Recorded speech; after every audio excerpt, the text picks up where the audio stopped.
ছুটে ছুটে চলেছে সেই গাধাটি খুলে আনতে।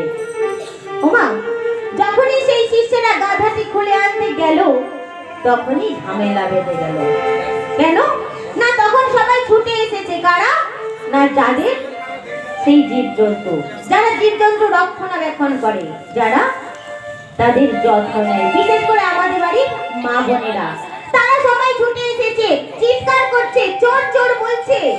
আর শিষ্যরা দেখলো যে মুশকিল, হয়তো মারও খেতে হতে পারে, আর পরের কথা না বলে নিয়ে যাচ্ছে, তাতে তাদের মনে একটা ভয়।